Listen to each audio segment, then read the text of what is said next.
देखिए, दिवाली के बाद हमारे देश में एक चीज बहुत ज्यादा चर्चे में रहती है और वो है एयर पॉल्यूशन, खास करके दिल्ली और एनसीआर में।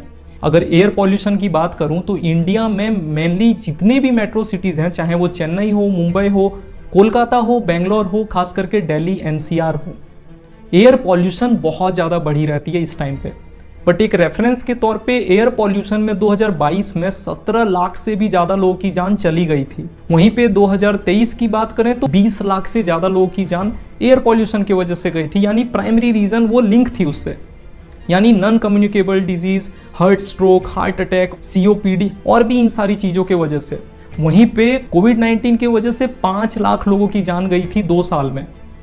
कैंसर की वजह से 9 लाख लोगों की जान 2022 में ऑन रिकॉर्ड है। वहीं पे मैं टीबी की बात करूं तो 2023 में 3,23,000 के आसपास। इसी तरह smoking, road accident, natural disaster, इन सारे चीज़ों को अगर हम मिला दें तो उससे ज़्यादा जान हमारे देश में एयर पॉल्यूशन की वजह से जाती है। तो बेसिकली आप ये तो समझ गए होंगे कि ये एक छोटी चीज़ नहीं है, ये सच में बहुत बड़ी चीज़ है और ये एक साइलेंट पैंडेमिक है। अभी अगर एयर पॉल्यूशन की वजह से विद इन 10 डेज 15 डेज लोगों की जान चली जाने लगी तो हम लोग बहुत ज़्यादा एक्टिव हो जाएंगे।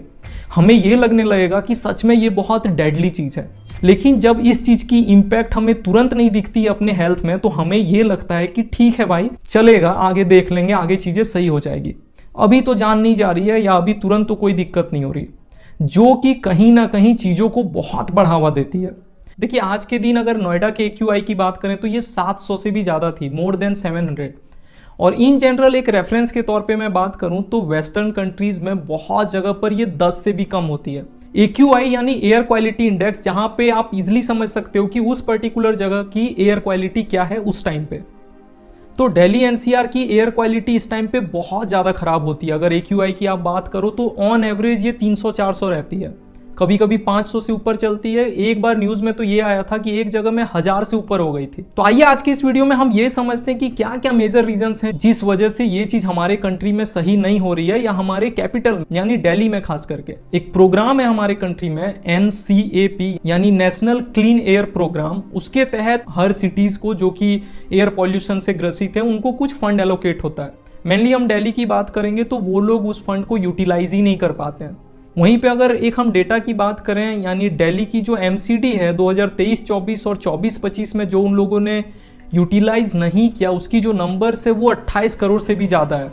अब एक सिंपल सी चीज़ है कि गवर्नमेंट जो स्पेंड भी करती है उसमें एक चीज़ आप बहुत कॉमन देखोगे कि वाटर स्प्रिंकलर पे वो लोग बहुत ज़्यादा इन्वेस्ट करती है। और खास करके एक न्यूज़ आप बहुत ज़्यादा भी देख रहे होगे कि जो मेजरिंग स्टेशन है उसके आसपास पानी का छिड़काव वो लोग बहुत कर रहे हैं। एक पोर्टल है जिसको कि प्राण पोर्टल बोलते हैं, जो कि सितंबर 7, 2021 को गवर्नमेंट के द्वारा लॉन्च की गई थी।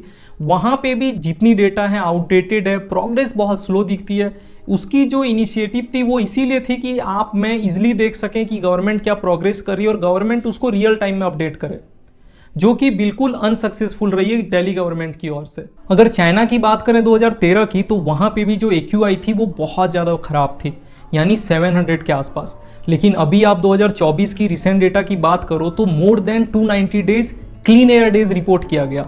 मतलब AQI बहुत अच्छा होना 290 दिन। चाइना में खास करके मैं बीजिंग की बात कर रहा हूँ, वहीं पे ये इशू थी। तो हम चलिए बात करते हैं कि चाइना कैसे कॉप अप की इन सारी चीज़ों से। तो सबसे पहला रीज़न कि वो लोग जितने हाउस होल्ड में कोल का यूज़ होता था, हर घर में वो लोग गैस प्रोवाइड किए। देन इंडक्शन हीटर का प्रोवाइड करना। दूसरी जो सबसे मेजर चीज़ उन लोगों ने की वो की वेहिकुलर मूवमेंट पे, यानी जितनी भी व्हीकल्स मूव होती थी उन पे उन लोगों ने कंट्रोल किया। उसके बाद जो सबसे बड़ी चीज़ उन लोगों ने किया वो big investment on public transport, ताकि लोग अपने पर्सनल व्हीकल से कम मूव करें। अगला जो स्टेप उन लोगों ने लिया वो लिया शटिंग और अपग्रेडिंग पॉल्यूटिंग इंडस्ट्रीज। जितनी भी इंडस्ट्रीज थी जो पॉल्यूशन में ज़्यादा कंट्रीब्यूट कर रही थी उनको कंप्लीटली शट डाउन किया गया या कंप्लीटली अपग्रेड किया गया लेटेस्ट टेक्नोलॉजी और लेटेस्ट मशीन के द्वारा। उसके बाद एक बड़ी चीज उन लोगों ने किया वो किया रीजनल कोऑर्डिनेशन, वहां के रीजनल लोगों के साथ कोऑर्डिनेट करके चीजों को इंप्लीमेंट करना। और एक चीज जिसके वजह से ये सारी चीज पॉसिबल हो पाई वो है proper governance and proper monitoring.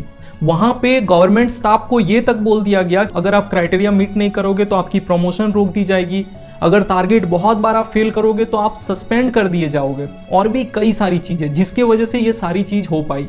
Particular team बनी जो सिर्फ इस चीज को गवर्न करे और मॉनिटर करे और उनके सामने डेटा लाके प्रेजेंट करे। और इन सब का base line very huge investment. China ने 3000 से भी ज़्यादा कोल बॉयलर्स को बंद किए। 2013 से ठीक 7 साल बाद यानी 2021 के ही आसपास जो PM 2.5 थी, यानी ये भी एक इंडेक्स होती है एयर क्वालिटी को नापने के लिए, वो 50% से भी ज़्यादा कम हो गई। एक सिंपल चीज़ जो मुझे बहुत ज़्यादा इधर उधर देखने के बाद समझ में आया, एक सिंपल चीज़ है, वो है इंटेंट। गवर्नमेंट की इंटेंट नहीं है। आप कोई भी गवर्नमेंट की स्पीच सुन लो इस चीज़ के रिगार्डिंग, तो वो हमेशा दूसरे गवर्नमेंट को ब्लेम करेंगे। अगर कोई ABC गवर्नमेंट पहले थी और अभी XYZ है तो XYZ उनको ब्लेम करेगी, कल को वो इनको ब्लेम करेंगे, और यही यहाँ पे चलता है ज़्यादातर केसेस में। और हमारी आपकी ये गलती है कि हम गवर्नमेंट से प्रॉपर क्वेश्चन नहीं पूछते हैं। हमें जब भी मौका मिले, हमें जब भी ऐसा प्लेटफॉर्म मिले जहाँ पे हम कुछ पूछ सकते हैं गवर्नमेंट पे, हमें प्रॉपर फैक्चुअल बात करनी चाहिए और गवर्नमेंट से पूछना चाहिए कि आप हमें फैक्ट्स एंड फिगर दिखाओ। अगर प्राण पोर्टल पे डेटा अपडेटेड नहीं है, स्लो प्रोग्रेस है, वहाँ पे डेटा में कुछ डिस्क्रिपेंसी है, तो वो प्रॉपर पूछना गवर्नमेंट से कि इसके पीछे क्या रीज़न थी, ये चीज़ें प्रॉपर अपग्रेड नहीं हो रही है या ये चीज़ें प्रॉपर नहीं है। गवर्नमेंट से ये पूछना रेदर देन हमेशा गवर्नमेंट जॉब नहीं दे रही। गवर्नमेंट से आप और मैं ये भी पूछ सकते हैं कि इसके लिए आप कोई प्राइवेट टीम ही क्यों नहीं बनाते हो जिसपे कि नॉर्मल बैचलर्स लोगों को आप हायर करो और वो इन सारी चीज़ों पे काम करे। आप इमेजिन करो कि आपके बच्चे घर के बाहर जाते हैं, चाहे वो खेलने के लिए हो या फिर स्कूल हो, ट्यूशन हो या और भी किसी चीज़ के लिए, घूमने फिरने, कोई भी चीज़। अगर आपका बच्चा एक सिगरेट पी ले और आपको वो फोटो मिल जाए कि आपका बच्चा बाहर स्मोकिंग करता है, तो आप बहुत कुछ करोगे, बच्चे को डांटोगे, पीटोगे, बहुत सारी चीज़ें। लेकिन वहीं हमारे आपके गवर्नमेंट के वजह से अगर आपके बच्चे एक नहीं 10-20 सिगरेट से भी ज़्यादा पी रहे हैं एक दिन में, तो कैसा आपको लगेगा? वो सिगरेट की जगह सीधे जहर अंदर ले रहे हैं। तो ये भी तो बहुत बड़ी चीज़ है। तो हमें इन सारी चीज़ों पे काम करना चाहिए, हमें इन सारी चीज़ों पे एक्टिवली ध्यान देना चाहिए। और मुझे नहीं लगता कि अभी एट दिस टाइम या किसी भी पॉइंट ऑफ टाइम में इन सब चीज़ों से ज़्यादा जरूरी कोई और चीज़ हो सकती है। अब ऑब्वियसली नई गवर्नमेंट तो इसलिए नहीं बनी है कि वो मेट्रो स्टेशन के नाम बदल सके, कि भाई हमने 3 मेट्रो स्टेशन के नाम बदल दिए, ये नाम था XYZ, हमने उनको चेंज करके ये कर दिया। रेदर देन सिर्फ गवर्नमेंट को आके एक्सक्यूजेस गिनाना कि दूसरे स्टेट से जो क्रॉप बर्निंग की स्मोक आती है और भी पॉल्यूशन जो हवा में आती है उसके वजह से होता है, ये सारे एक्सक्यूजेस से बढ़कर जब गवर्नमेंट रियल डेटा की बात करने लगे तब हमें लगेगा कि हाँ भाई अब कुछ चेंज हो रही है और आगे भी कुछ चेंज होगी, जो कि होना बहुत ज़रूरी है। लास्ट में मैं एक ही चीज़ बोलकर इस वीडियो को क्लोज करूंगा कि लेट्स चेंज और Delhi will become complete gas chamber.